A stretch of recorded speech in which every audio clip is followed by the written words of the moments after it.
Hello there, I'm Sarah, and tonight I'm reading you one of my own flash fictions called The Fortune Teller.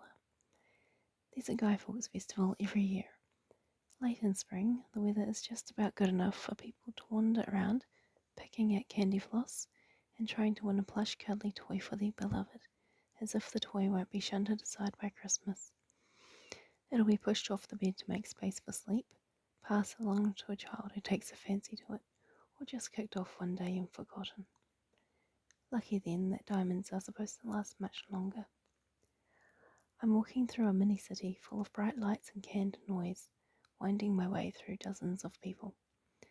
It's a Saturday this year, so it's date night, or family night, or just teenagers getting their fill of Instagram shots. The fireworks won't be till 11, but I think I'm safe in saying that by 11:03 the fireworks will have concluded and there'll be another few hundred short videos loaded online. By midnight, there'll be dozens of new hashtags popping up and thousands of likes. It's the last big thing before Christmas. I'm one of the very few that comes here alone. My professional grade camera hangs on a bulky lanyard wrapped several times around my wrist, as much for easy access as for not having it around my neck. Coming in the gates alone, I felt like an outsider at first, someone that everyone was staring at, but once I started finding photos, that went away. As I walk, I catch mingled bits of conversation, but nothing I could ever hope to pin down into one logical thing. 3 conversations flow and converge on one another, and if I wanted to, I'd spend longer trying to decipher them. There's a row of booths dedicated to fortunes. Tea leaves, palm reading, crystal ball, the tarot. I roll out the palm and tea right away. When I was younger, fortunes were all the rage.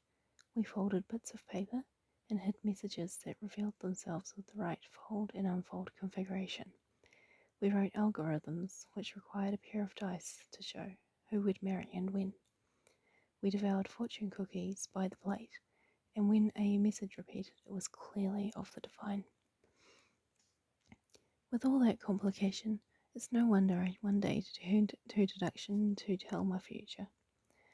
If school equaled university, and university equaled a specific degree, well, I didn't need to be psychic to start seeing where I would end up. I'd almost turned away before the last booth caught my eye. Hidden in plain sight, it was a small, shabby tent, a blackboard with psychic printed across it. There was nothing fancy, nothing eye-catching at all about it. I went inside. There was a woman behind a folding table, and her setup was just as inconspicuous as the outside. She wore no costume, just jeans and a jumper, which I envied. Summer might be approaching, but spring was still chilly at this time of year. When I walked inside, fumbling to hide my camera in my bag, she looked at me, no expression or effort of welcome. "You're searching for self," she said, lingering on the words, slow, toneless, and I sat back to wait. "You want to know who you are, where you should be," she continued, and I felt my eyelids begin to grow a little heavier. I did my best to suppress a yawn. This was generic, of course, most psychic information is, but her hidden gimmick had made me want more from this woman. Her low-key approach had almost tricked me into becoming a believer. We watched each other in a silent standoff. The thin tent walls did little to dampen the noise outside, the cheery people celebrating another anniversary of anarchy, and I tried to stay as neutral as I could. I knew she was probably scanning me, even as I sat there, trying to find clues she could use to personalize this reading and secure her credibility in my view. Suddenly, she collapsed the folding table, tucking the money she'd earned from the night into a bag I hadn't seen, and stepped over it. She walked past me, out the tent door, and bent back inside. "Coming?" was all she said, and I blinked. She was holding a hand out, waiting, and I took it. I don't know why, but I let her pull me up from the flimsy little chair and outside, where the air felt fresher, smelled better after being inside. My watch said I'd only been in there with her for about 15 minutes, but the difference in how the air tasted was palpable.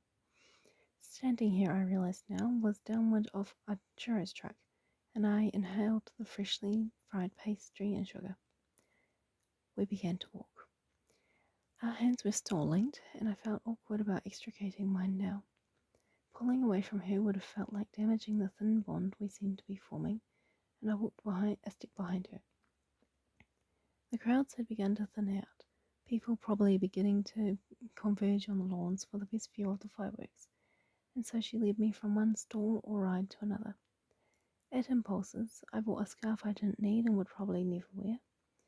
We split a small cone of ice cream, a different flavour to scoop on each side, both at her recommendations. I tried to win her a stuffed penguin and failed. She cheered me on as I played a second round of a probably rigged game to win us festival coupons. She was grinning at me. I found my face wouldn't let me make the smile back, but it didn't seem to dim hers. We continued to walk, her pulling me this way and that, her suggesting what foods I ought to try, what games she thought I'd be good at, and it bled over to the outside world. She would recommend books for me to read, a TV series that she thought I'd love, tea restaurants and vintage stores to try. We finally stopped walking when we got to the fireworks at 10:55 with just a few minutes to spare. My head was spinning with things to try and remember, things that were well intentioned in their spirit but felt a bit like tiny ways to reshape me. After the fireworks, I looked around and she was gone. The sparkles were still glowing in my eyes, the bangs ringing in my ears, and the colour was slowly fading from my vision. People were already filtering away from the field, walking in clusters, and as I made my way back, the night was beginning to grow darker. Final orders were being made and last-minute purchases were taking place. When I walked back along the fortune teller row, I found the tents were already going dark and quiet, signs being put away. My fortune teller was gone already, her dull little tent packed away and pulled up from the ground entirely. The bond I thought we'd begun to form had clearly snapped, just as the carnival was beginning to fall asleep. Already I could feel the sugar hangover beginning to form. I pushed off from the bench at the exit, ordered an Uber, and promised myself that tomorrow I'd forget about my fortunes.